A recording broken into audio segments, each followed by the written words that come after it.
ನಮಸ್ಕಾರ, ನೀವು ನೋಡ್ತಾ ಇದ್ದೀರಾ ಸುದ್ದಿ ವಿಚಾರ. ನಾನು ನಿಮ್ಮ ಚೇತನ್. ವೀಕ್ಷಕರೇ, ಏನು ಮೈಸೂರಿನಲ್ಲಿರುವಂಥ ಐತಿಹಾಸಿಕ ಸ್ಥಳವಾದಂಥ ಚಾಮುಂಡೇಶ್ವರಿ ಬೆಟ್ಟದ ತಪ್ಪಲಿನಲ್ಲಿ ಒಂದಿಷ್ಟು ಅಂಗಡಿ ಮುಗ್ಗಟ್ಟುಗಳು ಮತ್ತು ಇತರೆ ಮಾಲ್ನ ಮಾಡಬೇಕು ಅಂತ ಒಂದಿಷ್ಟು ಸುದ್ದಿಗಳು ಹರಿದಾಡ್ತಿದೆ.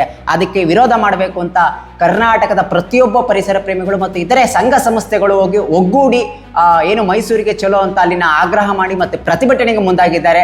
ಜೊತೆಗೆ ತಾವೆಲ್ಲರೂ ಪರಿಸರ ಪ್ರೇಮಿಗಳು ನೀವೆಲ್ಲರೂ ಭಾಗವಹಿಸಿ. ಯಾಕಂದರೆ ಈಗ ಏನಾಗ್ಬಿಟ್ಟೈತೆ ಅಂದರೆ ಪ್ರತಿಯೊಬ್ಬರು ರಾಜಕೀಯದಲ್ಲಿ ಹೆಚ್ಚು ಗಮನ ಹರಿಸ್ತಾ ಇದ್ದಾರೆ. ಬಟ್ ನಮ್ಮ ಮುಂದಿನ ಜನಾಂಗಕ್ಕೆ, ಮುಂದಿನ ಪೀಳಿಗೆಗೆ ಪರಿಸರ ಇರುತ್ತೋ ಇಲ್ವೋ ಅನ್ನೋದು ಒಂದು ಸ್ಥಿತಿ ಉದ್ಭವ ಆಗ್ಬಿಟ್ಟಿದೆ. ಯಾಕಂದರೆ ಇರುವಂಥ ಐತಿಹಾಸಿಕ ಸ್ಥಳ ಅಂದರೆ ಅದು ಮೈಸೂರಿನಲ್ಲಿರುವಂಥ ಚಾಮುಂಡಿ ಬೆಟ್ಟ. ಆ ತಪ್ಪಲಿನಲ್ಲಿ ನಾವೇನಾದರೂ ಪರಿಸರ ಕಳ್ಕೊಂಡ್ರೆ ನಾವು ಮುಂದೊಮ್ಮೆ ಮೈಸೂರಿನಲ್ಲಿ ಚಾಮುಂಡಿ ಬೆಟ್ಟ ಇತ್ತು ಅನ್ನೋದೇ ನಾವು ಊಹಿಸಲು ಸಾಧ್ಯವಿಲ್ಲ. ದಯವಿಟ್ಟು ನಾಳೆ ಎಲ್ಲರೂ ಕೈ ಜೋಡಿಸಿ ಆ ಚಾಮುಂಡಿ ಬೆಟ್ಟ ತಪ್ಪಲಿನ ಆಗುತ್ತಿರುವಂಥ ಅದ್ರ ಬಗ್ಗೆ ವಿರೋಧ ಮಾಡೋಣ. ತಾವೆಲ್ಲರೂ ಪರಿಸರ ಪ್ರೇಮಿಗಳು ಆ ಹೋರಾಟಕ್ಕೆ, ಆ ಪ್ರತಿಭಟನೆ ಕೈ ಜೋಡಿಸಿ ಅಂತ ಹೇಳ್ತಾ ನಮ್ಮ ಸುದ್ದಿ ವಿಚಾರದ ಮನವಿಯಾಗಿದೆ. ಇದಾಗಿತ್ತು ಇವತ್ತಿನ ಸುದ್ದಿ ವಿಚಾರ.